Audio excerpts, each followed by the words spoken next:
So I'm the art director on Bodycount. I'm specifically responsible for making sure that everything in the game has one coherent aesthetic look.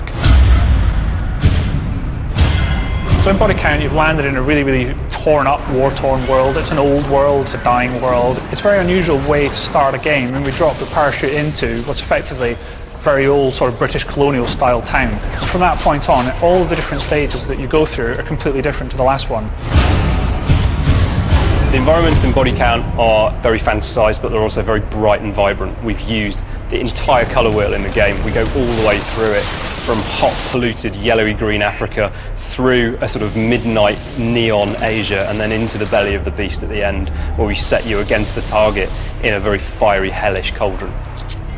I wanted the colour to sort of match the mood. So you begin the game in Africa with yellows, and as that begins to get a little more sinister and bloodthirsty and more torn apart, it begins to get a little more toxic. And then after that, the pacing of the game moves on to more dark and sinister things. And it was important for me that all these locations that we went to and visited, they had a sort of natural feel to them, and there was a visual narrative to a lot of the stages. I wanted to tell stories. It was important for me to make the world seem believable. So you'll see where the compound's been overrun like Zulu, and people have smashed the bus through the door to get in, and this all goes towards explaining why a lot of the environments are abandoned and derelict. There's nothing left there other than war, so there's no moral ambiguity about killing absolutely everybody. So you're a soldier fighting for an organisation known as the Network. You think that you're being sent in to fight the good fight and mop up the conflicts around the world that the governments of the world don't want to take care of themselves. Now, as you get through the first act, it becomes apparent that someone else has been poking the hornet's nest, and there's something else going on here. And that's where we introduce the target. The target are the real threat, they're the real bad guys. So Target's style and philosophy and their presence in the world is really sort of a dystopian, evil, really oppressive. The real cue for style was just a phrase, the cutting edge, so that you're always met with a sharp edge with them. So everything I started drawing began having cutting edges right down the centre of them, so the guns, everything, you're always being met with a sharp edge, like an axe being thrown at you. Really important thing for me was to make it look like the organisation had unlimited wealth and resources. So I really went for a sort of stealth by Bang & Olufsen look to things.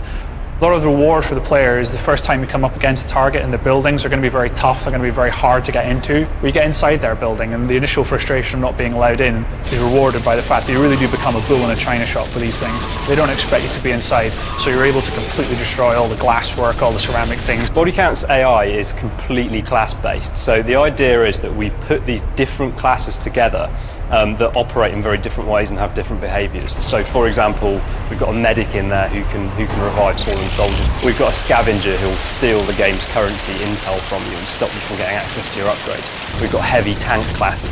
So lots and lots of different types of AI. But then on top of that, we've got three factions. So we've got the army and the militia, and then we've got the target hidden in the background.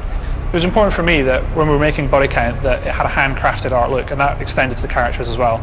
Each of the factions have their own unique sort of signature colours, and all of those characters are sort of styled and branded to be very different. Now, whenever these factions meet each other in the battlefield, they'll fight in a completely dynamic way, and that class-based behaviour on both sides will dictate how that battle plays out. It's different every time, and it's going to be a different experience for you each time you go in and attack that firefight. A lot of Bodycount's uniqueness comes from the way in which we've used shredding and destruction, so we're not using it for set pieces, we're actually using it in the second-to-second experience. To be able to go into a world that looks really nice and it's really aesthetically pleasing, and then actually start destroying that world and smashing it to pieces is just really satisfying.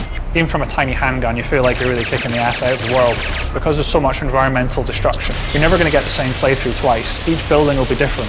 What makes Bodycount worthwhile for me, what makes it better in that sense, is the fact that we've stepped into some slightly different territory and we've produced a game that's got its own strong identity and doesn't deliberately set out to clone what other people have done.